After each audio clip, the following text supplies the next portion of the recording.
वो इस कदर जुनूनी होगा, उसे क्या पता था कि उसकी आंखों में उठती हुई आग और चेहरे पर उभरता हुआ वह जुनून देखकर शालिनी का कलेजा कांप गया।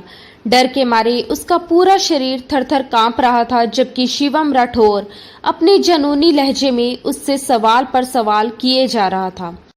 अब भी वक्त है, बोलो मुझे क्यों जा रही थी उससे मिलने? खुद को बहुत पवित्र और चरित्रवान समझती हो ना, फिर शाम ढलते किसी गैर मर्द से मिलने कैसे चली गई तुम? उसके शब्दों में जहर था। अगले ही पल उसने दीवार पर जोर से मुक्का मारा और दहाड़ा, बोलो। अचानक उसके इस तेज प्रकोप से शालिनी बुरी तरह झटपटा गई। डर के मारे उसकी आंखों से आंसू बह निकले। कंपकपाती आवाज में उसने कहा, मैं आपको किसी सवाल का जवाब देने की पाबंद नहीं हूँ। आपने जबरदस्ती मुझसे शादी की है और मैं नहीं मानती इस रिश्ते को। मैं कभी भी इस रिश्ते को स्वीकार नहीं करूंगी। वो 18 साल की नाजुक सी लड़की उस ताकतवर जवान मर्द की कैद में होते हुए भी उसे खुली चुनौती दे रही थी। शिवम राठौर के चेहरे की नसें तन गई। तो ठीक है, अगर तुम ऐसे नहीं बताओगी तो अब जबरदस्ती ही सही। उसने झटके से उस नाजुक सी लड़की के सुबह का वक्त था। शालिनी हमेशा की तरह भगवान की पूजा पाठ में लगी थी। अपने लिए थोड़ी सी शांति और खुशियां मांग रही थी। इस घर में आए उसे सिर्फ 6 महीने हुए थे। उसके माता पिता की अचानक एक कार हादसे में मौत हो गई थी, जिसके बाद विनोद जी उसे अपने घर ले आए थे। उन्होंने कई बार कोशिश की कि शालिनी के रिश्तेदार उसे अपने साथ ले जाएं, मगर किसी ने भी उसे अपनाने की जिम्मेदारी नहीं ली। आखिर विनोद जी को अपने पुराने दोस्त की अमानत को खुद संभालना पड़ा। उन्होंने शालिनी को बिल्कुल अपनी बेटी की तरह पाला। विनोद जी की पत्नी रेखा जी भी उससे बेहद स्नेह करती थी। उनकी एक बेटी थी कोमल, जो शालिनी की हम उम्र थी। दोनों का कॉलेज भी एक ही था। विनोद जी रोज दोनों को कॉलेज छोड़ने जाते और फिर अपनी बैंक की नौकरी पर निकल जाती। शालिनी इस घर में पूरी तरह खुश तो नहीं थी, पर उसे एक सुकून सा महसूस होता था। कम से कम अब उसे किसी चीज की कमी नहीं थी। उसी सुबह पूजा खत्म कर वह जैसे ही कमरे से बाहर निकली, तभी घर का मेन गेट खुला। एक 27-28 साल का लंबा चौड़ा युवक अंदर दाखिल हुआ। उसकी कार पोर्च में आकर रुकी। शालिनी के कदम वहीं थम गए। वह कोई और नहीं बल्कि शिवम राठौर था, विनोद जी का बड़ा बेटा। शिवम पेशे से डीएसपी था, लेकिन कानून का रखवाला होते हुए भी वही इंसान था जो सबसे ज्यादा खुद कानून तोड़ता था। उसकी बदनामियों की वजह से विनोद जी उससे सीधी बात तक नहीं करते थे। घर में इस एक इंसान की वजह से हमेशा तनाव का माहौल रहता था। शालिनी ने उसे नापसंदगी से देखा और वापस अपने कमरे की ओर मुड़ने लगी कि पीछे से उसकी भारी आवाज गूंजी, ए रुको तुम। अचानक उसके कदम वहीं जम गए। शिवम ने हाथ जेबों में डालते हुए उसकी ओर कदम बढ़ाए, आंखों में वही पुराना तिरस्कार। तुम यहाँ इस वक्त क्या कर रही हो? लगता है मेरी जासूसी कर रही हो। शालिनी के माथे पर शिकन उभरी। मैं ऐसा क्यों करने लगी? उसने बहुत ही गंभीर स्वर में कहा। शिवम ने होठों पर हल्की सी मुस्कान लाते हुए ताना मारा, तो फिर रात के इस वक्त मेरे कमरे के बाहर क्या कर रही हो तुम? वो 2 कदम आगे बढ़ा और शालिनी की सांसें थम सी गई। वह घबराकर 2 कदम पीछे हटी।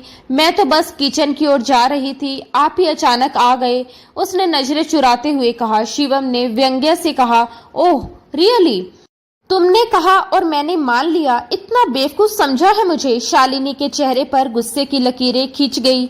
उसने मुठ्ठियां भींच ली। आप कहना क्या चाहते हैं? मैं एक धार्मिक लड़की हूँ। मुझ पर ऐसे घटिया इल्जाम लगाने से पहले थोड़ी शर्म करनी चाहिए। शिवम की आंखें सुंगड़ गई। वह शांत लेकिन जहर भरे लहजे में बोला, अचानक तुम्हारे माँ बाप की कार दुर्घटना में मौत और फिर तुम्हारा यहाँ आ जाना, ये सब यूं ही नहीं हो सकता धार्मिक लड़की। उसके शब्द सुनकर शालिनी का दिल सन रह गया। वो तिलमिलाई और कांपती आवाज में बोली, मिस्टर शिवम राठौर, अब आप अपनी हद पार कर रहे हैं। मेरे माता पिता अब इस दुनिया में नहीं है, इसलिए उनके बारे में एक शब्द और मत कहिए। और भलाई इसी में है कि इंसान दूसरों पर उंगली उठाने से पहले अपने गिरेबान में झांके कि वह खुद क्या है। शालिनी की बातों ने जैसे शिवम राठौर के दिमाग में आग भर दी। उसका चेहरा तमतमाया हुआ था, नसें तन गई थी। वो आगे बढ़ा और उस छोटी सी लड़की को सख्ती से घूरने लगा। वो उससे करीब 8-9 साल छोटी थी, फिर भी उसकी आंखों में आंखें डालकर बिना एक पल डरे जवाब दे रही थी। जिस इंसान की रौबदार मौजूदगी में बड़े बड़े अपराधी थरथराते थे, जिससे नजरें मिलाना भी किसी की हिम्मत नहीं होती थी, वो था डीएसपी शिवम राठौर। लेकिन ये लड़की जब से इस घर में कदम रखी थी, उसके सब्र को जैसे रोज परख रही थी। आज तो उसने सारी हदें पार कर दी थी। शिवम की आवाज में गर्ज थी, तुम अपनी औकात भूल रही हो लड़की। याद रखो, इस वक्त तुम शिवम राठौर के घर में खड़ी हो। सिर्फ एक मिनट में तुम्हें यहाँ से गायब करवा सकता हूँ, समझी? शालिनी ने एक पल को भी नजरें नहीं झुकाई। डर की जगह उसके चेहरे पर अजीब सी शांति और आत्मविश्वास था। आप मेरे साथ ऐसा कुछ नहीं कर सकते मिस्टर शिवम राठौर, उसने ठंडी लेकिन सधी हुई आवाज में कहा। आप डीएसपी होंगे, लेकिन सिर्फ अपने दफ्तर में या अपने घर से बाहर। ये घर मेरे विनोद अंकल जी का है, जिन्होंने मुझे यहाँ लाकर रखा है। मैं अपनी मर्जी से नहीं आई थी, इसलिए मुझ पर अपना रौब दिखाने की जरूरत नहीं। उसके शब्दों ने शिवम को जैसे पत्थर कर दिया। उसने उम्मीद नहीं की थी कि कोई लड़की उससे इस लहजे में बात करने की हिम्मत रखेगी। शालिनी भी कोई मामूली खानदान से नहीं थी, उसका परिवार भी कभी बहुत ऊंचे रुतबे वाला था। बस वक्त ने सब कुछ बदल दिया था, लेकिन उसके खून में वही पुराना जोश और आन बान अब भी जिंदा था। वो शिवम राठौर जैसी शक्ल से कैसे दब जाती। वो अपनी बात पूरी करके मुड़ी और उसी तेवर के साथ वापस अपने कदमों से लौट गई। शिवम राठौर ने आंखों में झुलकता हुआ गुस्सा लेकर उसे जाते देखा। अगर उसके पिता विनोद जी का ख्याल ना होता तो शायद वो आज इस लड़की की चलती जुबान को अपनी तरह से चुप करा देता। उसने गहरी सांस भरी, सिर झटका और बुदबुदाया, कमाल है ये लड़की। फिर वो गुस्से में अपने कमरे की ओर बढ़ गया। दरवाजा जोर से बंद हुआ और उसके भीतर सुलगता हुआ तूफान फिर से मौन में बदल गया। सुबह का वक्त था। नाश्ते की टेबल पर सभी मौजूद थे, विनोद जी, रेखा जी, कोमल और शालिनी। कमरे में हल्की धूप अंदर आ रही थी, लेकिन माहौल हमेशा की तरह थोड़ा भारी था। इसी दौरान सीढ़ियों से नीचे उतरते कदमों की आहट हुई। शिवम राठौर उतरता हुआ नीचे आया। सफेद शर्ट, गले में हल्की चैन, बाल थोड़े बिखरे हुए और चेहरे पर वही रौब भरा आत्मविश्वास। गुड मॉर्निंग, उसने सहज लेकिन ठंडे स्वर में कहा। फिर एक कुर्सी खींचकर नाश्ते की टेबल पर बैठ गया। विनोद जी ने अखबार से नजरें उठाई और कटीली नजर से अपने बेटे की तरफ देखा। शिवम जैसे पूरी तरह बेफिक्र था। नाश्ते की प्लेट उठाई, टोस्ट पर मक्खन लगाया और लापरवाही से खाने लगा। उसकी 6 फुट की ऊंचाई, चौड़ा सीना और भरे हुए मसल्स, ये सब उसके अंदर से उस रौब और ताकत को और बढ़ा देते थे। ये वही व्यक्ति था जो पुलिस यूनिफॉर्म में और भी डरावना लगता था। रात भर कहाँ थे शिवम राठौर?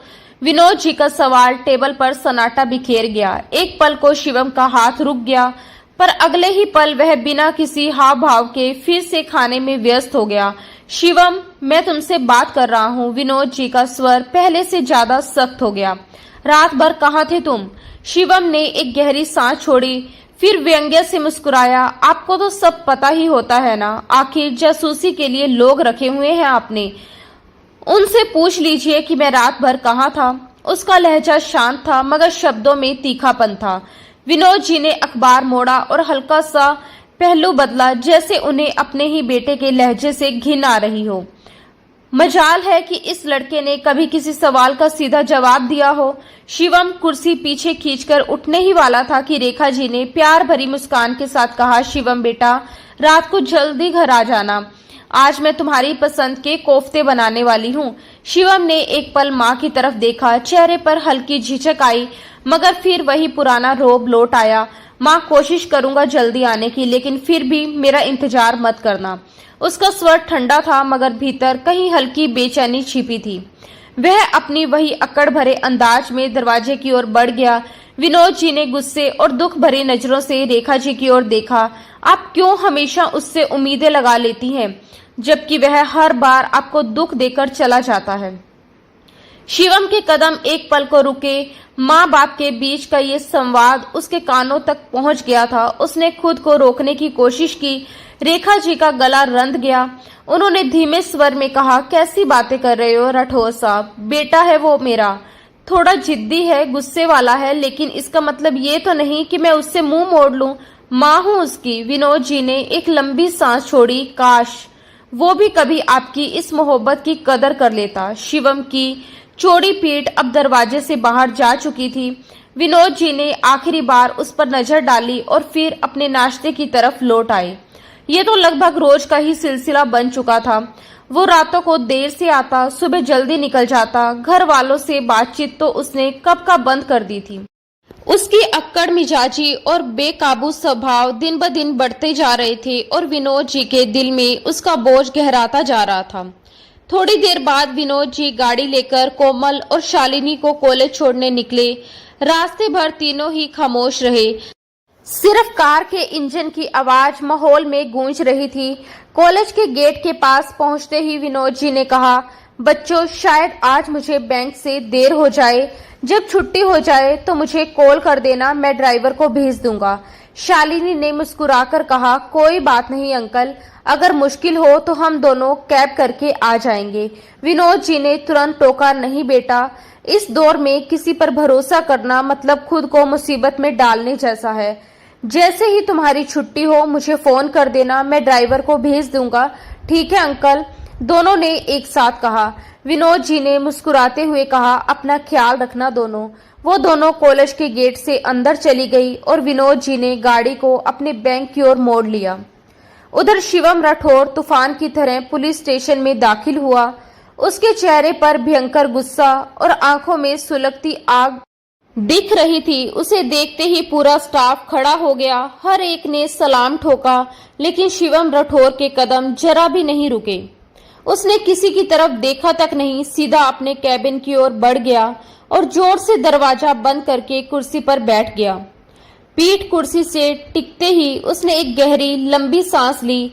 मन में उफनते गुस्से की लहर उसे भीतर तक हिला रही थी।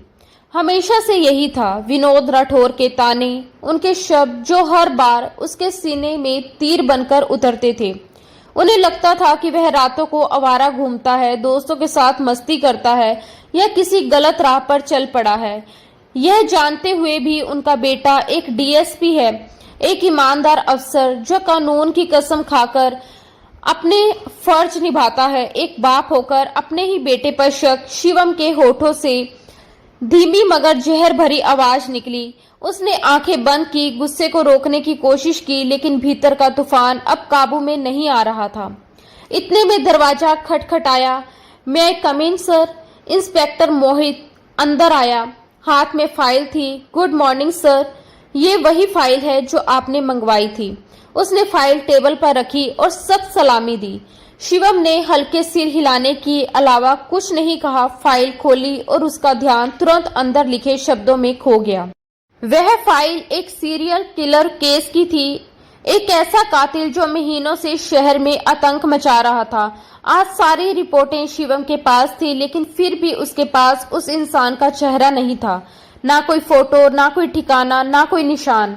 वो अक्सर रातों को मुखबिरों की सूचना पर उन इलाकों में जाता था जहां उसकी मौजूदगी की खबर मिलती, मगर हर बार खाली हाथ लौटता। उसकी नींद, उसका सुकून, सब उस केस ने निगल लिया था। सर, कमिश्नर साहब की 2 बार कॉल आ चुकी है, इंस्पेक्टर मोहित ने कहा। वो चाहते हैं कि आप उनसे एक बार मिल लें। शिवम ने अपनी पीठ कुर्सी के टेक लगाई। चेहरे पर हल्की मुस्कान आई, मगर वह मुस्कान कड़वाहट से भरी थी। जानता हूं क्यों बुलाना चाहते हैं वो, उसने ठंडी आवाज में कहा। कल हुए हादसे के लिए फिर वही पुराना भाषण देंगे कि मुझे गुस्से पर काबू रखना चाहिए। फिर उसने सिर हिलाया। खैर, मिल लूंगा। मुझे बताओ वो कहाँ है जिसे कल तुमने मौके वारदात से पकड़ा था? शिवम की आवाज अब फिर सख्त हो चुकी थी। मोहित ने फौरन कहा, सर वो लॉकअप में है। शिवम उठ खड़ा हुआ, अपने शर्ट की बाहें मोड़ी और तेज कदमों से लॉकअप की ओर बढ़ा। उसकी एंट्री होते ही वहां सन्नाटा छा गया। लॉकअप में बंद आदमी घबराकर अपनी जगह से उठ खड़ा हुआ। उसका शरीर कांप रहा था, होठ सूख गए थे। कौन नहीं जानता था डीएसपी शिवम राठौर को। वो अनकाउंटर स्पेशलिस्ट था जिसका नाम सुनते ही जुर्म की दुनिया सहम जाती थी। गुस्से में उसका चेहरा लाल पड़ जाता और आंखें किसी शिकारी की तरह चमक उठती। आज वही नजारा था। बोल। उसकी आवाज नीची मगर तलवार जैसी धारदार थी। किसके कहने पर तूने ये सब किया? कौन है तेरे पीछे? मैं बेगुनाह हूँ साहब, मुझे छोड़ दो, वो आदमी कांपते हुए बोला। उसने हाथ जोड़ दिए। शिवम ने झटके से उसकी कॉलर पकड़ ली। एक जिंदा आदमी को मारकर कहता है छोड़ दूं? उसका गुस्सा अब खून में उबलने लगा था। तेरे साथ एक और आदमी था वहां। उसने अपनी आंखें संगोड़कर पूछा, बता कहाँ है वो अब? शिवम ने उसके मुंह पर इतना जोरदार थप्पड़ मारा कि वह पीछे झुककर दीवार से टकराया और जमीन पर गिर पड़ा। डीएसपी शिवम राठौर, तुम मुझ पर इस तरह जुल्म नहीं कर सकते। वह घायल सा कराहते हुए बोला, अभी तक मुझ पर कोई जुर्म साबित नहीं हुआ है, तुम जानते हो ये सब करके तुम्हारे साथ क्या हो सकता है। उसने आखिरी हिम्मत जुटाते हुए शिवम को चुनौती दी। शिवम की आंखों और चेहरे पर पहले से भी ज्यादा कड़वाहट थी। शिवम ने गरजते हुए कहा, तू मुझे धमकी देगा? तुझे लग रहा है कि मैं तुझसे डर जाऊंगा? लगता है तुझे अपनी जान प्यारी नहीं है। फिर उसने बेखौफ अंदाज में उस आदमी के बालों पर हाथ झपटाकर उसे उठाया और दीवार के पास जोर से पटक दिया। उसका सिर दीवार से टकराया और माथे पर खून सा उभरा। वह आदमी बेहोश सा हो गया। इंस्पेक्टर मोहित की नजरों में चिंता और भय दोनों थे। वह खामोशी से खड़ा रहा। हवलदार मुकेश भी अचानक से सतर्क हो उठा। शिवम ने सिगरेट निकालकर जला ली और गुस्से में हठ भरे स्वर में कहा, इंस्पेक्टर मुझे कल इस आदमी की पूरी रिपोर्ट चाहिए। मेरे आने से पहले इसकी फाइल पूरी बायोडाटा के साथ मेरे टेबल पर हो। फिर बिना किसी और बात के वह कमरे से बाहर निकल गया। इंस्पेक्टर मोहित ने हवलदार मुकेश को इशारा किया, लॉकअप का दरवाजा बंद करो और गश्त तेज रखो। मुकेश ने आदेश मानकर सलाखें बंद कर दी और सभी ने कुछ देर के लिए सांस ली, लेकिन हवा में अभी भी डर और दबे हुए सवालों की गूंज थी। वही कोमल ने घर में आवाज उठाई, शालिनी आ जाओ, खाना तैयार है, मम्मा बुला रही है। शालिनी, जो आज कुछ अजीब सी सोच में डूबी थी, वह सिर झटकते हुए उठी। कुछ दिनों से उसे लगातार यही महसूस हो रहा था कि कोई है जो उसका पीछा कर रहा है, लेकिन कोई भी सामने नहीं आ रहा था। अपना वहम समझकर वो सिर झटकते हुए बाहर निकल आई, जहां सब रात के खाने के लिए बैठे थे, सिवाय उस शख्स के जिसे वहां होना चाहिए था। अगली सुबह राठौर परिवार के नाश्ते का सामान्य माहौल थोड़ा खिंचाव भरा रहा। विनोद जी ने बेटे की तरफ कटु निगाह से देखा और टेबल पर बैठकर पूछा, कल तुमने एक आदमी पकड़ा है? शिवम ने एक पल के लिए चम्मच थामकर रुकावट महसूस की, फिर वही पुराने घिसे पिटे अंदाज में खाने पर लौट आया। रेखा जी ने कराहते हुए कहा, उसे छोड़ दो। शिवम ने हल्के से कहा, नहीं नहीं, एफआईआर कट चुकी है, फाड़ दो केस, खत्म करो। विनोद जी का लहजा और भी कठोर था। शिवम, मैं नहीं चाहता कि घर के किसी सदस्य को किसी तरह का नुकसान हो। वह एक मोहित नीतिक आदमी है, वह दुश्मनी पाल लेगा, मैं रिस्क नहीं ले सकता, केस खत्म करो। विनोद जी ने अपना फैसला दोहराया। शिवम के चेहरे पर एक उदासी सी उभर आई।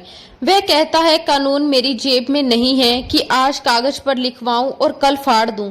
वो गुस्से से उठ खड़ा हुआ और बिना कुछ कहे वहां से निकल गया। रेखा जी के आंसुओं से भरे चेहरे पर विनोद जी ने कटु शब्दों की झड़ी गिराई।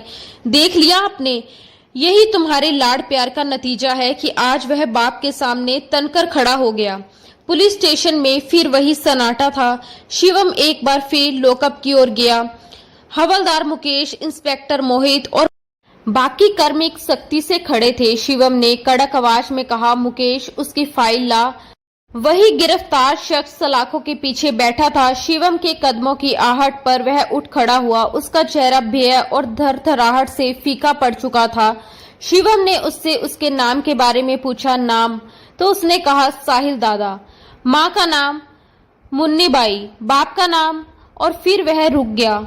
ये क्या, बाप का नाम खाली है? शिवम ने तंज में कहा। साहिल ने दांत कचकचाए, फिर धीरे से कहा, सर बाप का पता नहीं है। मुकेश जी, ये क्या?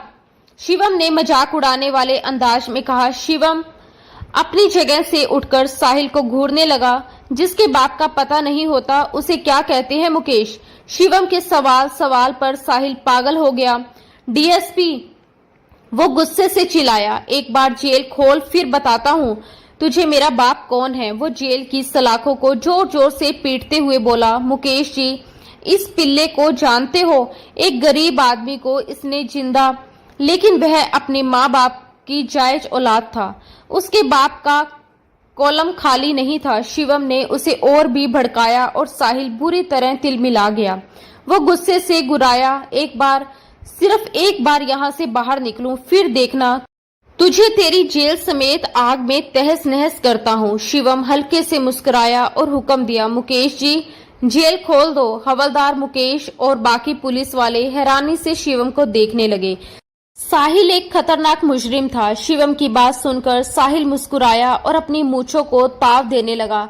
यही तो वह चाहता था। जेल खुल चुकी थी। साहिल ने कदम बाहर रखा, सीने पर बाजू बांधे। शिवम बड़े ही शांत अंदाज में बोला, चल लगा आग, हरा, मैं भी देखूं कितना दम है तुझमें। जबकि साहिल की नजर हवलदार मुकेश की गन पर थी, जो उनके पास ही खड़े थे। अचानक ही वह झपटकर गन निकालता है और साहिल पर तान देता है और उसे होस्टेज बनाकर बाहर निकालने की कोशिश करता है। शिवम खुद को काबू में रखते हुए उसे देखता रहता है। हवलदार मुकेश को छोड़ दो, वरना कुत्ते की मौत मारूंगा। शिवम के कहने पर भी साहिल मुकेश को घसीटता हुआ पुलिस स्टेशन से बाहर निकालने लगा। जैसे ही वह दरवाजा पार कर बाहर निकला, उसने हवलदार मुकेश को एक तरफ धक्का दिया और वह भाग गया। यही तो शिवम की चाल थी और उसकी चाल कामयाब हो गई। सर, वो भाग गया। मुकेश सर पर हाथ रखे परेशान होकर बोला, ये तो होना ही था। शिवम राठौर ने मुस्कुराते हुए अपना चश्मा पहना और उन्हें देखा। साहिल भागता हुआ सड़क की बजाय एक सुनसान इलाके की ओर बढ़ने लगा। उसके दिल में शिवम का खौफ घर कर गया था। वह एनकाउंटर स्पेशलिस्ट था। क्या कहीं वो उसे एनकाउंटर में? उसके दिमाग में बुरे बुरे ख्याल आ रहे थे। एक जगह रुककर उसने गहरी सांस ली। उसका दिल घबराया। चारों तरफ जंगल ही जंगल था। वह काफी दूर तक निकल आया था। उसने पलटकर देखा, लेकिन वहां कोई नहीं था। साहिल का दिमाग सुन्न होने लगा। वह फिर आगे बढ़ा। तभी अचानक उसकी एक टांग में गोली लगी। वह चीखा, खून बह रहा था, पर उसने हिम्मत नहीं हारी। वह फिर भागा, मगर दूसरी टांग में भी गोली लगी। वह लड़खड़ाकर नीचे गिर पड़ा और चीखें पूरे इलाके में गूंज उठी। कोई पास होता तो सुन लेता, पर वहां कोई नहीं था। शिवम उसके पास आया और ऊपर खड़ा हो गया। उसकी आवाज बेहद ठंडी थी। तुझे क्या लगा इतनी आसानी से शिवम राठौर से बचकर जा सकेगा? मैंने तो तुझे जिंदगी बख्शी थी। मैंने तेरा केस फाइल कर दिया था। केस को अदालत में चलने में वक्त लगता। तुम जमानत भी ले सकते थे, पर तुमने मुंह नहीं खोला। तेरे साथ तो दूसरा आदमी था। तूने उसका नाम नहीं बताया। मैं खुद उसका पता लगा लूंगा, पर तुझे छोड़ने का रिस्क मैं नहीं ले सकता। मुझे छोड़ दो शिवम राठौर, मेरे छोटे छोटे बच्चे हैं। वह घुटनों के बल गिरकर हाथ जोड़ने लगा। शिवम ने कहा, मैंने तो यही चाहा था, पर नहीं, मैं गलत था। शिवम का चेहरा अब पूरी तरह ठंडा और सख्त था। उसने सिगरेट का आखिरी कश लिया और नीचे फेंकते हुए धीमे लेकिन डरावने लहजे में कहा, जिंदगी तुझे चाहिए नहीं तो तेरे लिए मौत ही बेहतर है। नहीं, मुझे छोड़ दो डीएसपी, मैं खुद को तुम्हारे हवाले करता हूँ। साहिल की आवाज चीख में बदल चुकी थी। शिवम की आंखों में अब सिर्फ सन्नाटा था। डीएसपी शिवम राठौर एक बार जो फैसला कर लेता है, फिर उससे पीछे नहीं हटता। तुम्हारी मौत तुमने खुद चुनी है। अपने लिए अंजाम तुमने खुद लिखा है। वो एक कदम आगे बढ़ा। उसकी नजरें अब सीधी साहिल के चेहरे पर थी। किसी को जिंदा जलाना आसान है ना तेरे लिए? किसी की जिंदगी से खेलना आसान है ना? तो अगले ही पल धाएं गोली सीधी साहिल के सिर के पार निकल गई। वो जमीन पर गिरा। उसकी सांसें वहीं थम गई। खून धीरे धीरे फैलता गया और चारों तरफ सन्नाटा छा गया। शिवम ने पीछे खड़े इंस्पेक्टर की ओर देखा, कुछ जरूरी हिदायतें दी और भारी कदमों से वहां से निकल गया। उसी वक्त कॉलेज के गेट पर शालिनी को फिर वही एहसास हुआ, जैसे कोई उसकी हर हरकत पर नजर रखा हुआ है। क्या बात है शालिनी, तुम इतनी परेशान क्यों लग रही हो? कोमल ने उसकी बेचैनी भांपते हुए पूछा।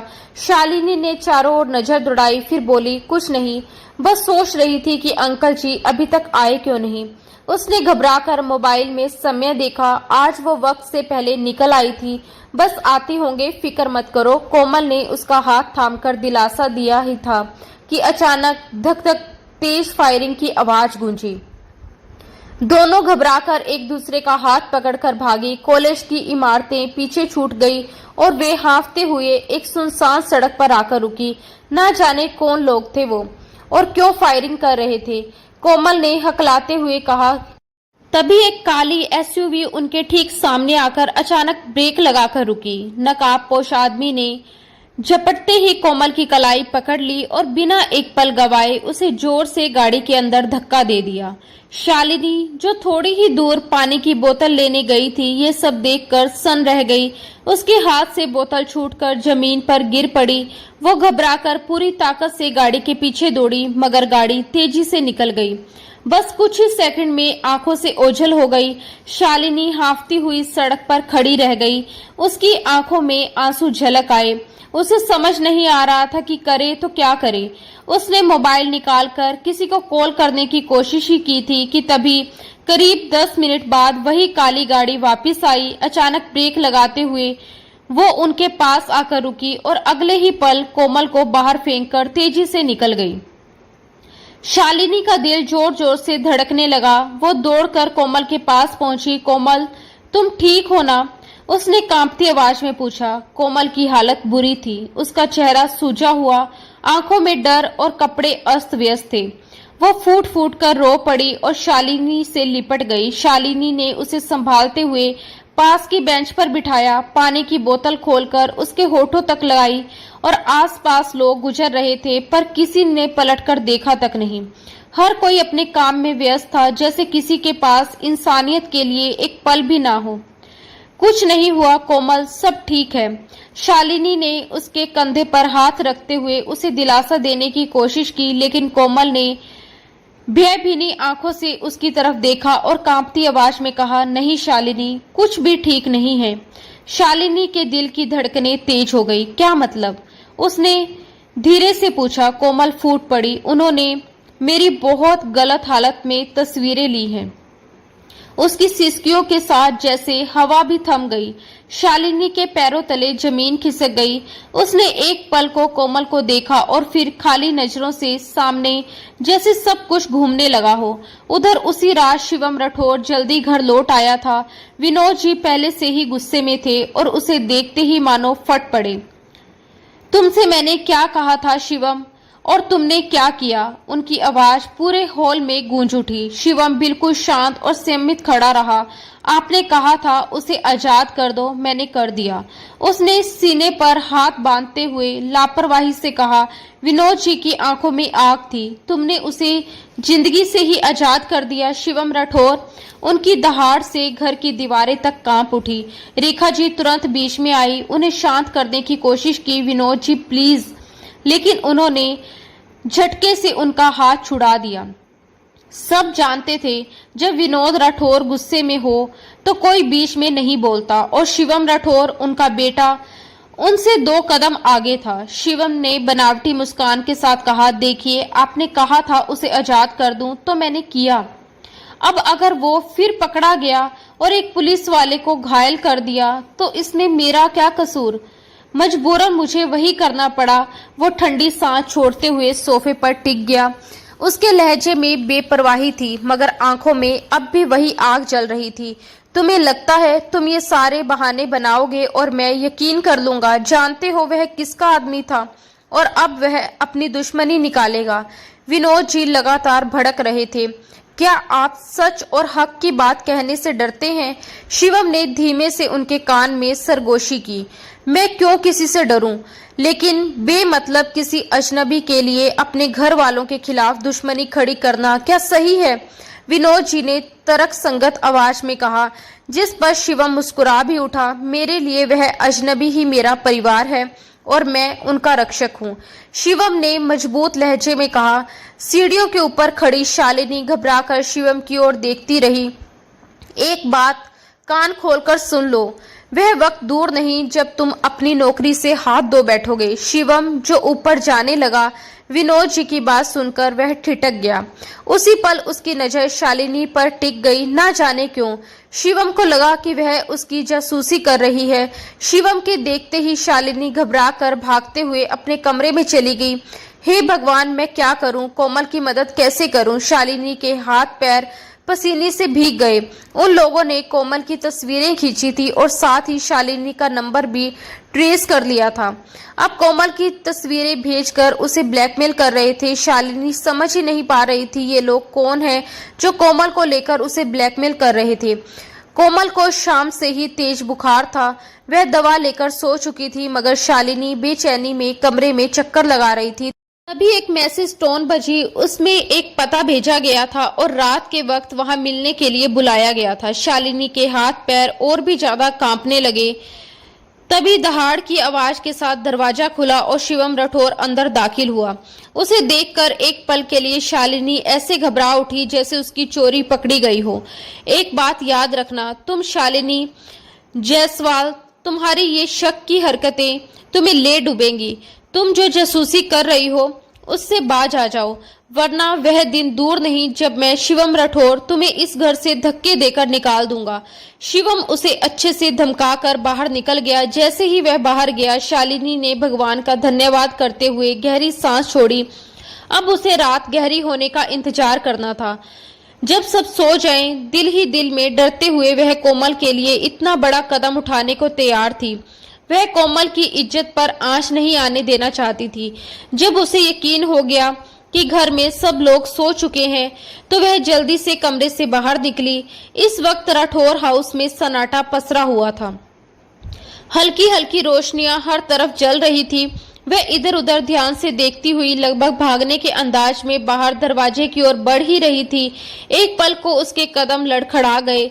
मैं नहीं जानती भगवान जी ये सही है या गलत, लेकिन कोमल मुसीबत में है और अगर उसके साथ कुछ बुरा हो गया, नहीं नहीं, मैं ऐसा नहीं होने दूंगी। वो अब उस आदमी के बताए हुए पते पर जाने को पूरा इरादा कर चुकी थी। रात के करीब 1 बज रहा था और धीरे धीरे कदम बढ़ाती हुई वह राहदारी पार कर गार्डन वाले हिस्से में दाखिल ही हुई थी कि अचानक किसी ने उसकी कलाई को मजबूती से पकड़कर अपनी ओर खींच लिया। वो लड़खड़ाई और घबराकर सीधा किसी की चट्टानी सीने से जा टकराई। धुंधली रोशनी में भी शालिनी साफ देख सकी। सामने वही अयाश डीएसपी खड़ा था। उसके संधे हुए तीखे नक्श देखकर शालिनी का गला सूख गया। ये हर जगह कैसे पहुंच जाता है, उसने मन ही मन कहा और डर से उसकी सांसें तेज चलने लगी। कहाँ जा रही हो? शिवम की गुस्से से भरी भारी आवाज गूंजी। तुमसे मतलब, मुझे छोड़ो। शालिनी ने भी उसी के लहजे में जवाब दिया, मगर उसकी आवाज में घबराहट साफ झलक रही थी। शिवम की पकड़ उसकी कलाई पर और कस गई। सच सच बताओ, किसके साथ भागने का प्लान है? उसने दांत भींचते हुए हर लफ्ज चबाकर कहा। अपनी जुबान को लगाम दो डीएसपी, कहीं नहीं भाग रही मैं। अब छोड़ो मेरा हाथ। शालिनी ने पूरी ताकत लगाकर अपनी कलाई छुड़ाई और ऐसे झटकने लगी जैसे किसी बिच्छू ने डंक मारा हो। तो फिर इतनी रात को छिपकर कहाँ जा रही थी? शिवम ने अपने दूसरे हाथ में पकड़ी सिगरेट नीचे फेंकी और उसे अपने जूते के नीचे मसल दिया। शिवम ने आज अपने पिता से बहुत सख्त शब्दों में बात की थी। उसके दिल के किसी कोने में अफसोस जरूर था, लेकिन उसे अपने किए पर जरा भी शर्म नहीं थी। उसके भीतर एक अजीब सी बेचैनी पल रही थी, वही बेचैनी जो उसे हर रात इस गार्डन में खींच लाती थी। वो अक्सर इसी सन्नाटे में सिगरेट के धुएं में अपने मन की उथल पुथल को छुपाने की कोशिश करता था। आज भी वो उसी में डूबा हुआ था कि अचानक उसे कोई साया दिखाई दिया। पहले तो वह चौंका, इतनी सख्त सिक्योरिटी के बीच कोई अंदर कैसे आ सकता है, लेकिन अगले ही पल वह साया बाहर की ओर बढ़ा और उसी के साथ शालिनी का चेहरा सामने आ गया। जैसे ही वो पास आई, शिवम ने झट से उसकी कलाई थाम ली। वो अपनी धुन में आगे बढ़ती जा रही थी, उसे देख भी नहीं पाई थी। तुमसे मतलब, मैं जहां मर्जी जाऊं, तुम होते कौन हो पूछने वाले? शालिनी का दिमाग पहले ही उन तस्वीरों और ब्लैकमेलिंग के तनाव में उलझा हुआ था। अब ऊपर से ये डीएसपी बीच रास्ता रोककर खड़ा था। वो आगे बढ़ी तो शिवम ने फिर उसकी कलाई थाम ली। मुझे हक नहीं पूछने का, लेकिन तुम्हारे प्यारे प्यारे अंकल जी को तो है ना? शिवम की आवाज में ठंडापन था, पर हर शब्द में तलखी थी। तुम उनकी कितनी इज्जत करती हो, कितना एहसान मानती हो कि उन्होंने तुम्हें सहारा दिया। चलो चलकर उन्हीं से पूछ लेते हैं कि तुम रात के इस वक्त छिपकर कहाँ जा रही थी। शिवम की धमकी भरी आवाज ने जैसे सन्नाटा चीर दिया। शालिनी का चेहरा पीला पड़ गया। वह एक पल को सच में डर गई थी। छोड़ो मुझे, क्या बदतमीजी है ये। शालिनी ने माथे पर बल डालते हुए शिवम को घूरा। शिवम ने हल्के से अपनी आईब्रो उठाई और होठों पर हल्की मुस्कान लाते हुए उसे देखा तो वह गुस्से से नाक फुलाते हुए पलट गई और तेज कदमों से कमरे की ओर बढ़ी। इस गंदे डीएसपी को तो मैं छोड़ूंगी नहीं, वह बड़बड़ाई और कमरे में घुसते ही दरवाजा जोर से बंद कर दिया। अब वह बेचैनी से कमरे में टहल रही थी। दिल में डर और गुस्सा दोनों एक साथ मचल रहे थे। उसे पता था कि अगर वह उस आदमी के बताए हुए पते पर नहीं पहुंची तो वह कुछ भी कर सकता है। उसका मन बार बार कोमल की तरफ जा रहा था। भगवान, कोमल की रक्षा करना, उसकी इज्जत पर जरा सी भी आंच मत आने देना। उस शख्स ने तो जो कहा है वैसा कुछ भी ना करे। वह धीरे धीरे बुदबुदाई और कोमल के लिए दुआएं मांगते हुए आंसू बहाने लगी। आज भी वह और कोमल कॉलेज नहीं गई थी। कोमल की हालत बेहद खराब थी। उसका चेहरा पीला और नजरें थकी हुई थी। शालिनी उसके सिरहाने बैठी थी, लेकिन उसके मन में पहले से ही एक फैसला पक्का हो चुका था, उसे आज जाना ही होगा। कोमल ने उसका हाथ थाम लिया। उसकी आंखों में डर और चिंता दोनों झलक रहे थे। शालिनी, अभी भी वक्त है, सोच लो। अगर उस आदमी ने तुम्हें कोई नुकसान पहुंचाने की कोशिश की तो तुम क्या करोगी? शालिनी ने हल्की मुस्कान के साथ उसकी ओर देखा और अपने पर्स में से एक छोटी सी चीज निकाली। उसने पर्स से एक पुरानी छोटी गन निकाली। फिक्र मत करो कोमल, ये देखो, ये मेरे पास है। ये मेरे पापा की थी। उन्होंने इसे हमेशा अपने पास रखा और उनके जाने के बाद अब ये मेरे पास है। अगर उस आदमी ने कुछ भी गलत करने की कोशिश की तो मैं खुद अपनी हिफाजत कर सकती हूँ। मैं वहाँ सिर्फ तुम्हारी तस्वीरों के लिए जा रही हूँ। जैसे ही वो मिल जाएंगी मैं तुरंत वहाँ से निकल आऊंगी, लेकिन जब तक मैं वापस नहीं आती तुम्हें यहाँ सब संभालना होगा। शालिनी ने उसके गाल पर प्यार से हाथ फेरा। क्या हम भाई को नहीं बता सकते? कोमल ने झिझकते हुए पूछा। शालिनी ने झट से कहा, पागल हो गई हो? वो इतना अक्कड़ मिजाज इंसान कि किसी से सीधे मुंह बात तक नहीं करता। अगर उसने अंकल जी को बता दिया तो सबको यही लगेगा कि गलती हमारी है। सब यही सोचेंगे कि हमने ही लड़कों को पीछे लगाया है और फिर कॉलेज जाना भी बंद हो जाएगा। मैं फिलहाल अपनी पढ़ाई बीच में छोड़ना नहीं चाहती। कोमल, मेरे लिए पढ़ाई बहुत जरूरी है। इसी के सहारे मैं अपनी जिंदगी में कुछ बन सकती हूँ। हमें ये सब खुद ही सुलझाना होगा। बाकी रही इन तस्वीरों की बात तो वो मैं आज लेकर ही आऊंगी। शालिनी ने दृढ़ निश्चय के साथ घर की दहलीज पार की। कोमल ने आंखें बंद की, हाथ जोड़कर धीरे से बोली, भगवान, मेरी दोस्त को सलामत लौटाना। उधर शिवम राठौर को पुलिस स्टेशन आए हुए अभी थोड़ी ही देर हुई थी। मीटिंग से लौटते हुए उसका मोबाइल बज उठा। फोन पर जो आवाज उसके सामने आई उससे उसके पैरों के नीचे जमीन खिसक गई। अब तुम मुझसे बच नहीं सकती, Shalini Jaiswal, I will kill you. वह बहुत ही गुस्से में गाड़ी लेकर पुलिस स्टेशन से निकल गया। वहीं दूसरी तरफ शालिनी कैब में बैठी थी और लगभग अपने तय किए गए पते पर पहुंच ही रही थी कि अचानक एक गाड़ी ने उसकी कैब को क्रॉस करते हुए रास्ता रोक लिया। पुलिस जीप देखकर शालिनी के रोंगटे खड़े हो गए। कैब का ड्राइवर भी बुरी तरह घबरा उठा। शिवम राठौर अपनी गाड़ी से उतर आया और जबरदस्ती शालिनी को कैब से बाहर खींच लाया। गाड़ी का दरवाजा जोर से बंद कर दिया गया। शालिनी चीखी, छोड़ो मुझे, क्या कर रहे हो? शिवम ने घूरकर कहा, चुप, खबरदार लड़की, तुम्हारी पवित्रता, तुम्हारे चरित्र में आज सबके सामने उजागर कर दूंगा। शिवम उसे जबरदस्ती अपनी गाड़ी में बिठाकर घर की ओर निकल पड़ा। शिवम राठौर, गाड़ी रोको वरना मैं कूद जाऊंगी, शालिनी ने घबराकर धमकी दी। पर शिवम गुस्से में था। एक हाथ से स्टीयरिंग पकड़कर गाड़ी चला रहा था और दूसरे हाथ से शालिनी की कलाई कसकर थामे हुए था। आज तुम्हारे सारे अरमान शिवम राठौर पूरे करेगा। Just wait and watch. उसकी आवाज में एक तरफ की ठंडी सनक थी और घर पहुंचते ही उसने गाड़ी रोककर उसे घसीटते हुए अंदर धकेल दिया।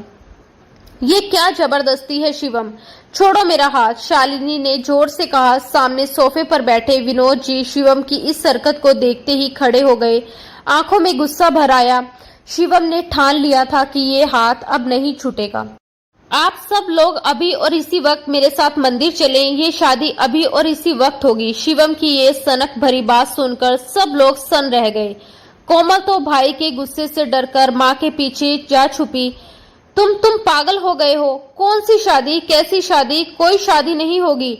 वो सिर्फ 18 साल की है और शादी का मतलब भी अच्छे से नहीं जानती। शिवम ने गुस्से में कहा, वह सब कुछ जानती है और जो कुछ नहीं जानती वह मैं समझा दूंगा। आप मेरे साथ मंदिर चलिए या फिर पंडित जी को अभी बुलवाइए पापा, लेकिन ये शादी तो अभी इसी वक्त होगी। उस दिन शिवम किसी भी सूरत में इस लड़की का होश ठिकाने लगाना चाहता था। जब तक वह उसे शादी के रिश्ते में बांध कर ना रखे कुछ सख्त कर नहीं सकता था, पर शादी के बाद उसे उस पर पूरा हक मिल जाएगा और फिर वह जो चाहे वह कर सकेगा। शिवम राठौर की गूंजती आवाज से घर की दीवारें कांप उठी। मैं तुम्हें अपने घर से निकाल दूंगा शिवम। शालिनी मेरी बेटी जैसी है, उसके साथ मैं कोई जबरदस्ती नहीं होने दूंगा, समझे तुम? वो मासूम है, तुम जैसे दरिंदे के साथ मैं उसकी जिंदगी बर्बाद नहीं होने दूंगा। शिवम राठौर गुस्से से फुफकारा। शालिनी सहम कर उस जानूनी की ओर देख रही थी। ये मासूम इस वक्त इतनी बन ठन के कहाँ जा रही थी? अकेली? विनोद जी ने रोती हुई शालिनी की ओर देखा। वो गिड़गिड़ाती नजरों से सिर्फ विनोद जी को ही देख रही थी। वह मुझसे पूछ कर गई थी। विनोद जी ने शालिनी का बचाव करना चाहा। ओह अच्छा, तो आपने इसे भेजा था कि जाओ शाम के वक्त जाकर लड़कों से मुलाकातें करो। शिवम राठौर, विनोद जी गुस्से से बोले, जबकि शिवम राठौर ने अपने पिता की बात बीच में काटते हुए गुस्से से कहा, आपके चिल्लाने से इस कैरेक्टरलेस लड़की की असलियत छिप नहीं जाएगी। विनोद जी का पारा चढ़ गया। खबरदार, अगर तुमने इस लड़की पर कोई इल्जाम लगाया तो जान से मार दूंगा तुम्हें और भूल जाऊंगा कि तुम मेरे बेटे हो। वे गुस्से से शिवम की ओर आगे बढ़े, पर रेखा जी ने उन्हें रोक लिया। अगर ये इल्जाम है तो पूछ लीजिए, सामने खड़ी है, कहाँ गई थी ये? कहाँ से ला रहा हूँ इसे मैं? शिवम राठौर ने शालिनी की कलाई कसकर पकड़ रखी थी और सबके सामने सवाल दाग दिए। शालिनी की पूरी रूह कांप उठी। चारों तरफ से उठती नजरों का बोझ ऐसा था कि जमीन में गड़ जाने को जी चाहा।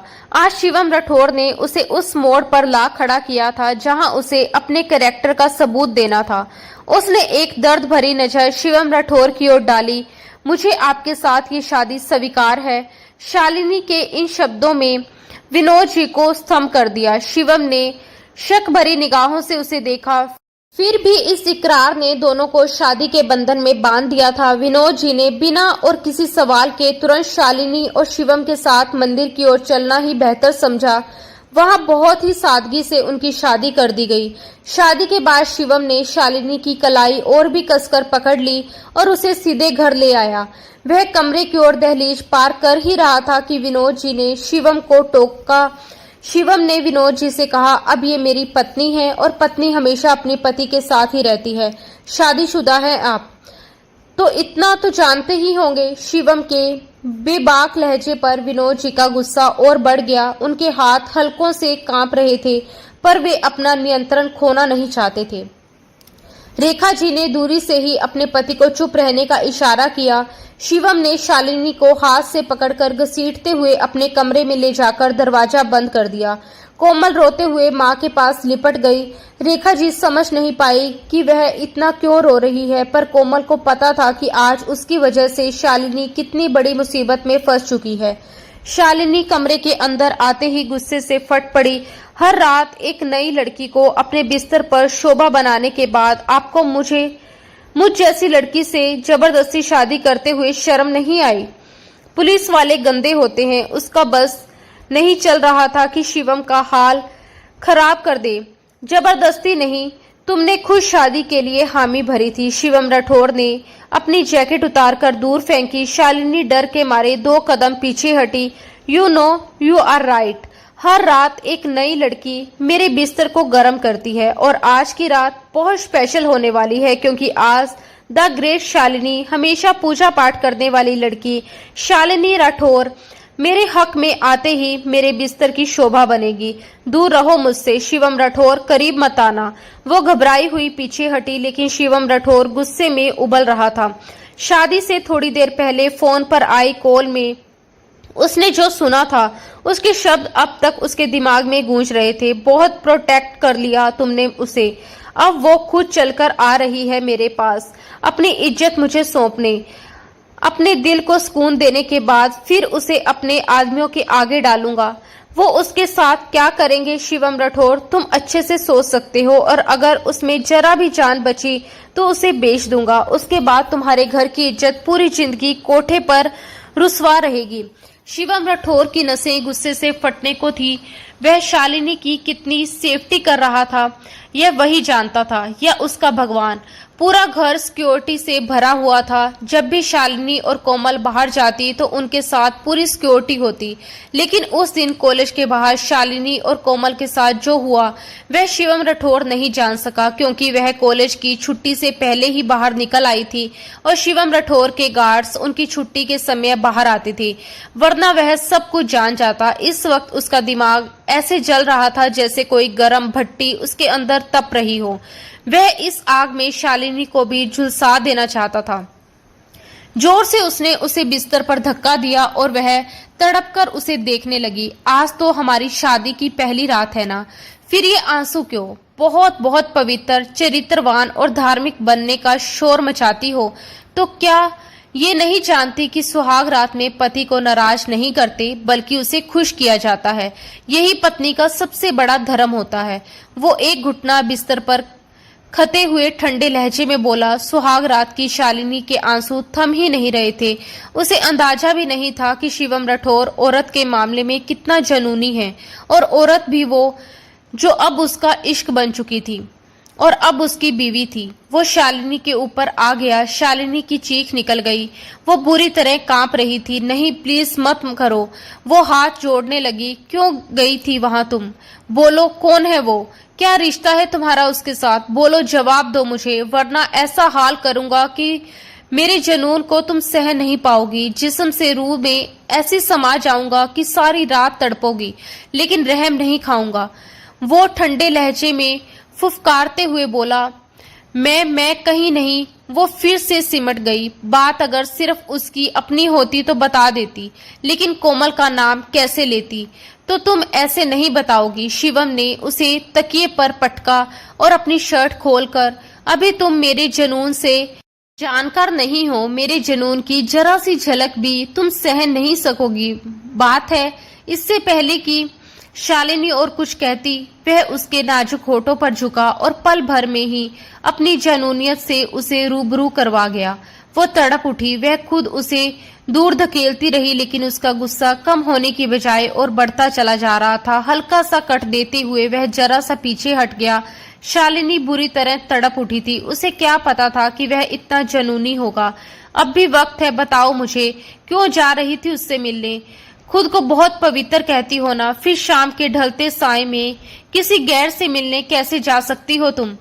बेड क्राउन पर जोर से मुक्का मारते हुए वह दहाड़ा, जिससे वो बुरी तरह सहम गई। मैं आपको किसी सवाल का जवाब देने की पाबंद नहीं। आपने जबरदस्ती मुझसे शादी की है। मैं नहीं मानती इस रिश्ते को, अभी स्वीकार नहीं करूंगी। 18 साल की लड़की उस ताकतवर और जोशीले आदमी की गिरफ्त में होते हुए भी उसे ललकार रही थी। तो ठीक है, अब जबरदस्ती ही सही। शिवम राठौर का गर्म दिमाग एक बार फिर से भड़क उठा। उसने झटके से उस नाजुक सी लड़की की शर्ट, शालिनी ने अविश्वास से उसे देखा। उसकी यूं पथराई नजरों से देखना शिवम को वही रोक गया। एक पल में दोनों की नजरें टकराई और अगले ही पल शिवम की नजरें उसकी खूबसूरत वजूद पर ठहर गई और शिवम के पूरे शरीर में जैसे बिजलियां भरने लगी थी। उसके हसीन नरम नाजुक उतार चढ़ाव को देखते ही वह जैसे बिजली का झटका खाकर पीछे हटा। शालिनी ने दोनों हाथों में चेहरा छुपा लिया और रो पड़ी। उसके रोने पर शिवम ने अपने होंठ भींचे और उसे देखते हुए गहरी सांस ली और आंखें बंद कर ली। उसके आंसू मुझे पिघला नहीं सकते, सोचते हुए वह आगे बढ़ा था। उसकी गर्दन पर झुकते हुए वहां उसने अपना जलता हुआ एहसास छोड़ दिया। शालिनी तो जैसे मछली की तरह तड़प उठी। वह उस पर हावी होता जा रहा था। उसके हाथों का स्पर्श शिवम के वजूद पर बढ़ने लगा था और फिर एक पल ऐसा आया कि शालिनी ने अपनी कोशिशें छोड़ दी और आंखें बंद करके सब कुछ उसे बेदर्द ही हवाले कर दिया। ठीक उसी पल उसके फोन पर कॉल आने लगी।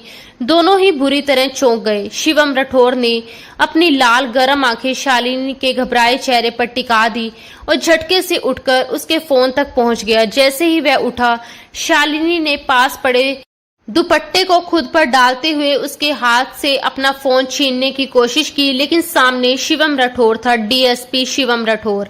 अननोन नंबर से आती कॉल देखकर शिवम ने तुरंत यस बटन दबाकर कॉल स्पीकर पर डाल दी। साली कहाँ है तू? मैं कब से तेरा इंतजार कर रहा हूँ, आई क्यों नहीं? सामने से आवाज सुनकर शिवम ने कहर भरी नजरों से शालिनी की तरफ देखा, जिसके चेहरे पर हवाइयां उड़ रही थी। चल, तुझे लास्ट चांस देता हूँ, कल आकर मुझसे मिल। और एक बात याद रखना, अगर तू कल नहीं आती तो पता है तुझे मैं क्या करूंगा। लगता है तुझे उस लड़की की इज्जत प्यारी नहीं, तभी तो मेरी बात को सीरियस नहीं ले रही। लेकिन तेरे पास सिर्फ कल का दिन है, उसके बाद हर जगह वायरल होगी वो तस्वीरें, समझी तू? कॉल कट चुकी थी और शिवम राठौर पूरे वजूद से जलजले की जंग में था। अपने दुपट्टे को कसकर पकड़े शालिनी डर के मारे 2 कदम पीछे हटी। शिवम ने दांत भींचते हुए माथे पर बल डालकर उसे घूरा। प्लीज नहीं। उसके कदम बढ़ते ही शालिनी सहमकर सिर ना में हिलाते हुए उसे रोकने लगी। कौन सी तस्वीरों की बात कर रहा था वो? उसका लहजा बेहद ठंडा और गुस्से से भरा हुआ था। शालिनी ने बेबस होकर आंसू बहाए। कुछ पूछ रहा हूं मैं, कौन सी तस्वीरें हैं उसके पास? उसकी खामोशी पर शिवम गुस्से से बौखलाते हुए उसकी तरफ बढ़ा। कोमल की। शालिनी ने दोनों हाथों में चेहरा छुपा लिया और सिसक उठी। रोते हुए आखिरकार उसने सच बता दिया। उधर दूसरे कमरे में रेखा जी कोमल से पूछ रही थी, कोमल मेरी बच्ची, तुम क्यों रो रही हो? उसके चेहरे की हवाइयां उड़ रही थी। इतना कुछ नहीं हुआ, सब ठीक है। रेखा जी उसे लगातार रोते देख परेशानी से बोली, मम्मी भाई शालिनी को मारेंगे। कोमल की रोती आवाज पर रेखा जी ने उसे गले से लगा लिया। नहीं बेटा, शिवम राठौर इतना जालिम नहीं कि किसी औरत पर हाथ उठाए। मैंने उसकी ऐसी परवरिश नहीं की। विनोद जी भड़क उठे। हाँ सही कह रही है, लेकिन क्या ऐसी परवरिश की है कि एक लड़की से जबरदस्ती शादी करके उसे कमरे में ले जाए? प्लीज आप इतना हाइपर ना हो। शिवम कुछ भी करता है तो उसके पीछे कोई ना कोई वजह होती है, लेकिन मुझे पूरा भरोसा है कि वो शालिनी को कोई नुकसान नहीं पहुंचाएगा। रेखा जी भी परेशान थी, लेकिन फिर भी उन्हें अपने बेटे पर यकीन था।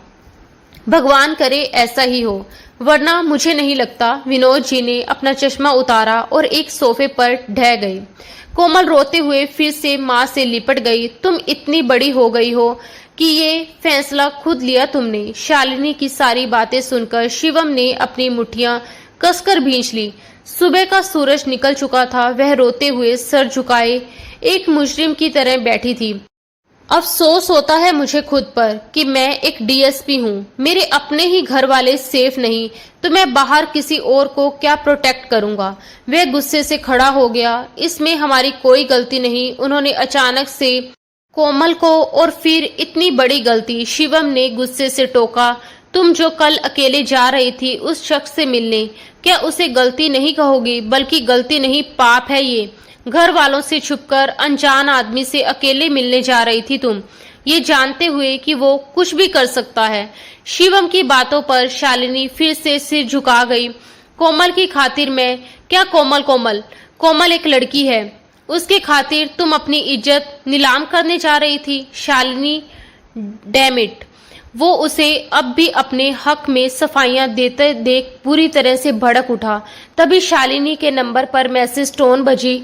शाम को फिर से मिलने के लिए बुलाया गया था, साथ एड्रेस भी था। शालिनी ने सहम कर शिवम को देखा। चलो आज शाम की मुलाकात फिक्स करवाता हूँ। मैं खुद छोड़ने जाऊंगा तुम्हें और देखूंगा कैसे उससे। शालिनी ने आगे बढ़कर उसके होठों पर हाथ रखा। आप मुझसे नफरत करते हैं, जानती हूँ मैं। मेरी तकलीफ पर आप खुश होंगे ये भी जानती हूँ, लेकिन कोमल तो आपकी बहन है ना, उसके खातिर आप कुछ नहीं करेंगे। उसके विनती भरे अंदाज पर शिवम उसे देखता रह गया। वो हिरनी सी अपनी आंखें उस शेर पर टिका कर खड़ी थी और उम्मीद लगाए बैठी थी कि वो शेर की गुफा में घुसकर जिंदा सही सलामत चली जाएगी। अपनी बहन के लिए मैं जान ले भी सकता हूँ और जान दे भी सकता हूँ। सुना तुमने? वो उसे दोनों बाजुओं से पकड़कर झंझोड़ते हुए बोला। शालिनी की सिसक निकली, काश मेरा भी कोई भाई होता तो वो भी मेरी खातिर। शालिनी दिल ही दिल में सोचते हुए सिर झुका गई। और तुम बीवी हो अब मेरी, किसी भूल में मत रहना कि तुम्हें कुछ भी गलत करने पर छोड़ दूंगा। गला दबाते सीधा ऊपर पहुंचा दूंगा। वो गुस्से से कहता बाथरूम में घुस गया और वह आंसू भरी निगाहों से उसकी पीठ देखती रही। काश कि वो कह देता, तुम्हारी सेफ्टी भी अपनी जान से बढ़कर करूंगा। शालिनी ने दर्द से सोचा। वो सुबह सुबह ही घर से निकल आया और सीधा पुलिस स्टेशन पहुंचा। उस सीरियल किलर मुजरिम के बारे में और जानकारी लेते हुए एक बात पर शिवम बुरी तरह चौंका। क्या कहा तुमने? फिर से बोलो। सर, लड़कियों को किडनैप करके उनकी गलत तस्वीरें लेता है, फिर उन्हें ब्लैकमेल करता है, उन्हें मिलने के लिए बुलाता है, उनके साथ गलत काम और फिर उनकी वीडियो बनाकर नेट पर डाल देता है, जिसमें लड़कियों का चेहरा तो साफ होता है पर वो खुद दिखाई नहीं देता। इंस्पेक्टर राज की बातें सुनकर शिवम के दिमाग पर हथौड़ा बरस रहे थे। अपने सिर को दोनों हाथों में झुकाए वो शालिनी के बारे में सोचने लगा। अगर कल वो वक्त पर उसे ना रोकता तो। आगे का सोचकर शिवम राठौर को अपना आप आग में झुलसा महसूस हुआ। ठीक है, तुम जाओ। इंस्पेक्टर के जाने के बाद उसने पास पड़ा शालिनी का मोबाइल चेक किया। वो आते हुए उसका मोबाइल ले आया था और अब उसे चेक कर रहा था, पर वो पहले ही सारी पुरानी बातचीत डिलीट कर चुकी थी। अचानक शिवम ने उसके मोबाइल गैलरी खोली तो बुरी तरह चौंका। वह जल्दी जल्दी मोबाइल स्क्रीन को स्क्रॉल करने लगा। उसमें उसकी ढेर सारी तस्वीरें थी, हर स्टाइल की। वो खुशगवार हैरानी से सीट से टिककर स्क्रॉल करता गया और सारी तस्वीरें देखता गया। तभी एक तस्वीर में कुछ एडिट देख उसके हाथ रुक गए। रूड है, गुस्से वाला है, लेकिन मेरा है। शिवम ने होठ बींचकर मोबाइल एक तरफ रखा। रात को ऐसे बिहेव कर रही थी जैसे मैं उसकी इज्जत लूटने वाला हूँ। शिवम ने दांत पिसते हुए सोचा, अब वक्त आ गया है कि आखिरी दाव खेला जाए। कुछ सोचते हुए उसने कॉल मिलाए और अपने भरोसेमंद टीम के साथ प्लानिंग करने लगा। शालिनी का दिल बुरी तरह कांप रहा था। शिवम उसे उसी पते पर लेकर आया था जहां उस शख्स ने बुलाया था। शिवम ने गाड़ी रोकी, उसे देखा। जाओ और जैसा कहा है वैसा ही करना। उसका लहजा ठंडा और सपाट था। शालिनी को सच में उसके इस रवैये से तकलीफ हुई। सारी सच्चाई जानने के बाद भी वो उसे यहाँ लाया था और अब उसी के जरिए उस शख्स को पकड़ना चाहता था। मतलब शालिनी उसके लिए सिर्फ एक चारा थी। शालिनी ने गुस्से से अपनी आंखों के आंसू रगड़कर साफ किए और खामोशी से गाड़ी से नीचे उतर गई। शालिनी के कान में छोटा सा ब्लूटूथ लगा था जिससे शिवम सामने वाले की सारी बातें सुन सकता था। बहुत देर कर दी। मेहरबां आते आते जैसे ही वो उस खंडर में दाखिल हुई, उसे अपने आसपास किसी की आवाज सुनाई दी, पर नजर कोई नहीं आया। कौन है? शालिनी ने घबराकर पूछा। बहुत तेज समझती हो खुद को, अपने साथ अपने पति को भी लेकर आई हो।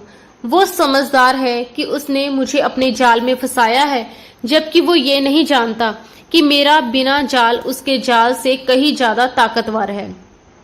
बहन की इज्जत तो उसकी नीलाम होगी ही, लेकिन अब बीवी की भी भेज दी। इतना बड़ा बेवकूफ है और खुद को डीएसपी कहता है। वो जोर जोर से हंसा था। अपनी बकवास बंद करो और मुझे कोमल की तस्वीरें वापस दो। शालिनी गुस्से में बोली। हाय, मैं डर गया, एक डीएसपी की वाइफ से डर गया। हा हा हा हा। शालिनी ने चारों ओर देखा लेकिन वहां कोई नहीं था। तभी अचानक पीछे से किसी ने उसके मुंह पर हाथ रखा और उसे जबरदस्ती पीछे खींचा। वो बुरी तरह पैनिक हो गई, लेकिन उस शख्स ने उसे दीवार के साथ लगाते हुए गुस्से में घूरा और चुप रहने का इशारा किया। फिर धीरे से उसके मुंह से हाथ हटाया। शालिनी ने जब शिवम राठौर को अपने सामने देखा तो गहरी सांस भर ली। चलो मेरे साथ। वो उसे लेकर वहां से बाहर निकला। वो शख्स उसे तो पकड़ा नहीं और वो यहाँ नहीं है। उसने सिर्फ ऑडियो के जरिए अपनी आवाज लगाई थी। वो जानता था कि हम उसे पकड़ने आए हैं। शिवम ने एक गाड़ी की ओर इशारा किया, तभी उनके पैरों के पास फायरिंग हुई। शालिनी बुरी तरह से उछली, जबकि शिवम ने उसे खींचकर अपने सीने से लगा लिया और अपनी गन निकालकर चारों ओर देखा। अगले ही पल उसकी टीम ने उसे कवर कर लिया। शालिनी उसकी शर्ट को मजबूती से पकड़े उसके साथ चिपकी हुई थी और वो उसे लेकर गाड़ी की ओर बढ़ा और उसे अंदर बिठाया। मुझे इनके साथ नहीं जाना शिवम। वो शिवम की बात सुनकर पैनिक होती गाड़ी से उतरने लगी और फिर उसके सीने से लग गई। शिवम माथे पर बल डालकर बोला, क्या कह रही हो? ये तुम्हें सही सलामत घर छोड़ देंगे? नहीं, मुझे आपके साथ जाना है। एक ही रात में वो कितनी बदल गई थी। अच्छा ठीक है, शोर मत करो। सब अफसरों को अपनी तरफ देखकर वो थोड़ा शर्मिंदा सा हो गया। तभी उसकी ब्लूटूथ में एक खबर मिली, सर पकड़ा गया है सीरियल किलर। सामने वाले की बात सुनते ही शिवम के चेहरे पर एक हल्की मुस्कान आई। उसने उसी की चाल उसी पर उलटकर उसे पकड़ लिया था। वो शिवम राठौर था। उसे हराना आसान नहीं था। वो शालिनी को घर छोड़ते हुए उसे किसी को कुछ भी ना बताने की हिदायत देकर गाड़ी वापस स्टार्ट कर पुलिस स्टेशन आ गया था। उसको एक ब्लैक रूम में रखा गया था। उसके आड़े में घसकर उसे पकड़ा गया था और सब सबूत भी उसके खिलाफ बरामद हो चुके थे। तुम डीएसपी बहुत पछताओगे मुझे पकड़कर। तुम्हें लगता है कि तुम मुझे यहाँ कैद कर सकते हो? ये तुम्हारी भूल है। अभी तुम मेरी पहुंच को जानते नहीं। मैं कब क्या कर जाऊं तुम सोच भी नहीं सकते। वो बोले जा रहा था जबकि शिवम कुर्सी पर टांग रखकर बैठा उसे बहुत गहरी नजरों से देख रहा था। तुझे लगता है कि तूने अपनी बीवी को मुझसे बचा लिया? मैंने उसे बुलाया। मुझे पता था कि मेरे एक फोन कॉल पर तू भागता हुआ आएगा। शिवम राठौर थोड़ा आगे झुका और बोला, फिर मैंने तुझे फिर से टैप किया और मेरे टैप में तू खुद फंस गया। तुझे पता है मोनू शेठी, तेरे ओवर कॉन्फिडेंस ने मार दिया। तुम मेरा नाम कैसे जानते हो? शिवम ने इस बार सिगरेट सुलगाई। Good question. बहुत बड़ा प्लानर बनता है ना तू। चल सोच, बैठ के सोच। तेरे पास सिर्फ एक दिन का वक्त है। शिवम राठौर उसके करीब आया, उसकी गर्दन पकड़कर झटके से पीछे कुर्सी पर गिरा दिया। वो तड़प कर रह गया। आइंदा मेरी बीवी की तरफ आंख उठाकर भी देखा तो तेरा ऐसा हाल करूंगा कि ना तुझे जिंदा लोगों में गिना जाएगा, ना मौत के लिए तड़पेगा। लेकिन तुझे मौत भी नसीब नहीं होगी। उस पर वार करता, उसे बेबस छोड़ता शिवम वहां से निकल गया। अब शायद वो कभी कुछ बोल भी ना पाए। शिवम राठौर जैसे ही वो घर में दाखिल हुआ उसकी माँ ने पुकारा तो उसके कदम ठिठक गए। बेटा, शालिनी के साथ शादी कर ली, अब आगे क्या? माँ, शालिनी अब मेरी बीवी है, आप फिक्र मत करें, मुझे सब संभालना आता है। शिवम ने उन्हें तसल्ली दी, लेकिन वो नहीं बता सका कि उसके अंदर इतना गुस्सा क्यों था। भाई, कोमल की आवाज पर उसके जाते कदम फिर से थम गए। भाई, शालिनी बेगुनाह थी। वो मुश्किल से बोल पाई थी। बहुत हिम्मत करके वो शिवम के पास आई थी। कुछ कहने की जरूरत नहीं मेरी जान, तुम्हारा भाई है ना, सब ठीक कर देगा। वो कोमल को गले लगाकर तसल्ली दे गया। एक बोझ था जो आज उसके दिल से उतर गया। विनोद जी शिवम को अपनी माँ और बहन के करीब देखकर सुकून महसूस कर रहे थे। उन्होंने शिवम और शालिनी के लिए भगवान से प्रार्थना की। जैसे ही शिवम कमरे में दाखिल हुआ, शालिनी ने अपने हाथ में पकड़ी कोई चीज जल्दी से अपने पीछे छिपा ली। शिवम दरवाजा लॉक करता हुआ उसके करीब आया और हाथ बढ़ाकर वो चीज पकड़ने लगा। शालिनी ने सर ना में हिलाया, लेकिन शिवम ने उसके हाथ से गन ले ली। ये कहां से आई? उसकी सख्त आवाज और सावलिया नजरों से शालिनी को अपने खून के रगों में जमने का एहसास हुआ। पापा, मेरे पापा की है। तुम्हारे पास कैसे आई? वो उसकी तरफ 2 कदम बढ़ाते हुए पूछने लगा। अपनी हिफाजत के लिए रखी है। इस बार वो बेखौफ होकर बोली, हिफाजत चलानी आती है? शिवम उलट पलट देखते हुए बोहें उठाकर बोला। एक पल के लिए शालिनी के होठ भींचे नहीं, लेकिन जब बात इज्जत की हिफाजत पर आ जाए तो खुद चल जाया करती है। उसकी गहरी बात का मतलब समझते ही शिवम चौंका। गन को एक तरफ रखते हुए उसने अचानक उसकी कमर में हाथ डालकर उसे अपने करीब कर लिया। शालिनी अचानक हरकत पर घबरा गई। तो तुम्हें मुझसे इज्जत का खतरा है? मैं हर रात लड़की को अपने बिस्तर की रौनक बनाता हूँ, अब तुम्हें ना बना लूं, इसलिए ये गन नहीं, ये आपके लिए नहीं है। वो नजरें चुराते हुए बोली। शिवम का इस कदर उसके चेहरे के करीब आकर बात करना शालिनी के दिल में अजीब सी गुदगुदी पैदा कर गया। फिर मेरे लिए गन नहीं तो क्या है? वो उसके चेहरे पर हल्की फूंक मारता उसे सहराने पर मजबूर कर गया। कुछ भी नहीं, छोड़िए मुझे। वो कसमसाई, रूढ़ है, गुस्से वाला है, लेकिन मेरा है। शिवम के इस स्टेटस पर शालिनी के पैरों तले से जमीन खिसक गई। उसने घबराकर शिवम को देखा। वो जमीन पर गिरने ही वाली थी कि शिवम ने उसकी कमर की पकड़ और मजबूत कर ली। आपने शालिनी को यकीन नहीं आया कि वो उसके मोबाइल के पर्सनल डेटा में कैसे घुस गया। क्या हुआ? इतनी चिढ़ क्यों रही हो? अगर पसंद करती थी तो इजहार भी कर देती। वो उसे तंग करता हुआ मुस्कुराया। मैं नहीं करती, और आपको शर्म आनी चाहिए ऐसे किसी के मोबाइल की पर्सनल तस्वीरें देखने पर। वो रोने जैसी हो गई। मैंने कब कहा कि मैंने कोई तस्वीरें देखी? शिवम की बात पर उसकी चोरी पकड़ी गई। वो झेम कर नीचे देखने लगी। यहाँ देखो मेरी तरफ। एक पवित्र, चरित्रवान, हर वक्त भगवान की पूजा पाठ करने वाली लड़की को एक गंदे, जलील और अयाश पुलिस अफसर से कैसे प्यार हो सकता है? मैंने आपके बारे में ऐसा कभी दिल में नहीं कहा। वो उसके होठों पर हाथ रखते हुए बोली। उसकी आंखों में आंसू आ गए। मैंने कभी नहीं सोचा कि मैं किसी से बेहतर हूँ। बस जब आप देर से आते थे तो मुझे गुस्सा आता था, क्योंकि मैं घंटे बैठकर आपका इंतजार करती थी और आपके देर से आने से मुझे गुस्सा आ जाता था, इसलिए मैंने बोल दिया। शालिनी ने सिर झुकाए कहा। शिवम हल्की मुस्कान के साथ उसे अपनी बाहों में समेट चुका था। इन धड़कनों ने मुझे बेकाबू कर दिया। शालिनी, शिवम राठौर, वो गहरे लहजे में कहता हुआ उसे लेकर बिस्तर तक आ गया। शिवम, प्लीज नहीं, मुझे डर। वो अचानक बोल पड़ी थी। एक जवान और ताकतवर पुलिस अफसर की बीवी होकर उसी के करीब आने से डर रही हो? वो उसका सिर तकिए पर रखते हुए मुस्कुराया। आपके जुनून से डर लगता है। कल जो आपने किया वो गुस्सा था। आज सिर्फ प्यार करूंगा। शिवम ने इतना कहकर लाइट्स बंद कर दी। बस एक बात कहूं, अब तुम्हें मेरा गुस्सा, मेरी शिद्दत, मेरा प्यार, सब कुछ सहना पड़ेगा। शालिनी, शिवम राठौर, क्योंकि तुम मेरी हो और मैं तुम्हारा। ये कहते कहते उसने शालिनी को अपनी आगोश में समेट लिया था। और ये दुनिया कितनी खूबसूरत है, हसीन है। एक दूसरे की संगत में दोनों को ये एहसास हो चुका था।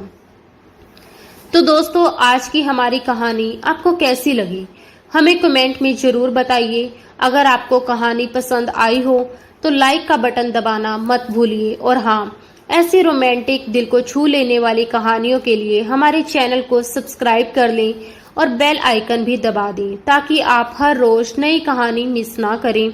हम जल्द ही फिर मिलेंगे एक नई और रोमांटिक कहानी के साथ। तब तक खुश रहिए, प्यार फैलाते रहिए और अपने खास लोगों के साथ हर पल का आनंद लीजिए। धन्यवाद दोस्तों। राधे राधे।